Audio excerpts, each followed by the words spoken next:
June and Jennifer Gibbons were identical twins, but they only spoke to each other. They invented a secret language and mirrored each other's every move. They were sent to psychiatric hospitals after a string of crimes, and doctors watched them live in total isolation, yet connected like one mind. Then Jennifer whispered to June, "It's time for me to go." She died that day, suddenly, mysteriously. No illness, no struggle. June simply said, "Now I'm free." Was it a twin bond, or something darker controlling them? Elisa Lamb vanished from the haunted Cecil Hotel. The last footage shows her in an elevator, pressing buttons, hiding, and talking to someone invisible. Weeks later, her body was found floating in a rooftop water tank. The door was locked, the alarm untouched. Guests had been brushing their teeth and showering in that water. Some believe she was possessed. Others say she was stalked.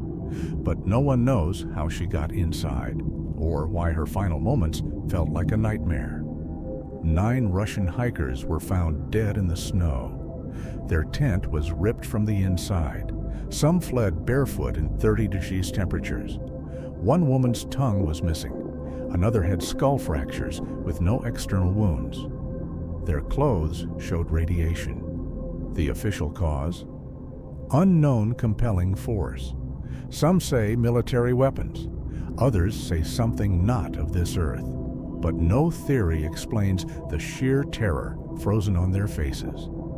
Days before the murders, the Gruber family reported strange footprints in the snow leading to their attic, but not away. Then someone disabled their farm equipment. One night, they were lured into the barn, one by one, and bludgeoned it to death. The killer stayed afterward, cooked meals, fed livestock. He even slept there. No fingerprints, no motive, no arrest. It was like the killer had lived there all along. Over 40 young men drowned across the Midwest. Police called them accidents, but private detectives noticed a pattern. All were fit, popular, and last seen near water. And every time, a spray-painted smiley face nearby. Some believe it's a serial killer ring. Others think it's just coincidence. But the faces keep showing up, and the drownings haven't stopped. Brandon called his parents after his car broke down. He said, "I see lights. I'm walking toward them." They stayed on the phone with him for 47 minutes. Then suddenly, he screamed. The line went dead. His car was found. No blood, no tracks, no signs of struggle. And the town he thought he saw? It wasn't there. It was miles away, in the opposite direction. Just days after buying their dream home, a family received a letter. "I am the watcher. I've been watching this house for decades." The letters grew more disturbing. He described their children, their routines. "Do they know what lies in the walls?" he wrote. The family never moved in. The police never caught him. And the house? It still stands, still waiting, still being watched. 2 men were found dead on a hillside, dressed in suits, raincoats, and wearing lead masks. No signs of trauma. Next to them, a notebook. It read, "Take capsules, protect metals, await signal." What signal? No drugs were found. Some believe it was a ritual. Others say alien contact. But whatever they waited for, it came, and it killed them without a trace. 5 men vanished on their way home from a basketball game. Their car was found abandoned in the mountains, fully functional. Months later, their bodies were discovered. One had starved to death, wrapped in blankets inside a cabin, just feet from food. Another body was never found. No one knows why they went into the wilderness, or what scared them enough to flee into the snow. One theory, they were being chased. A mysterious pop-up appears on your screen. It asks, "Do you like the Red Room?" No matter how many times you close it, it reopens. Then whispers start in your headphones. Some say it's just a creepy internet myth. Others claim everyone who sees it dies. Their names later appear on a blood-red list, and their walls painted completely red. Zona Shu was found dead.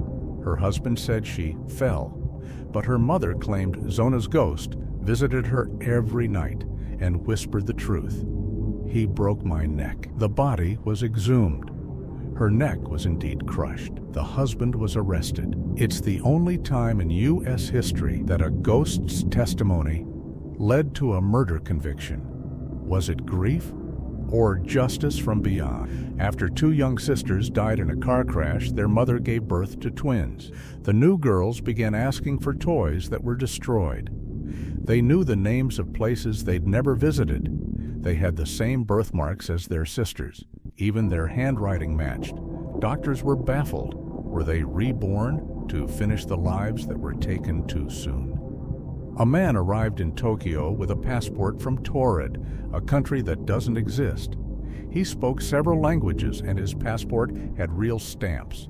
When held by security, he vanished overnight from a guarded room, gone. Some say he was a time traveler. Others say he slipped through a parallel universe.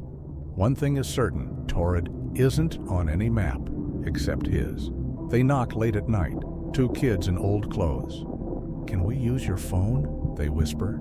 But something's wrong. Their eyes are completely black. No whites, no iris, just void. Witnesses report nosebleeds, missing time, and nightmares after seeing them. They say if you let them in, something terrible follows. Would you open the door? The night before camp started, a counselor found a note. "We are on a mission to kill 3 girls." She thought it was a prank. The next morning, 3 girls were found bludgeoned and strangled in their tent. Blood led out into the woods, but the killer vanished. He was never caught, and the camp was shut down forever. The note wasn't a joke.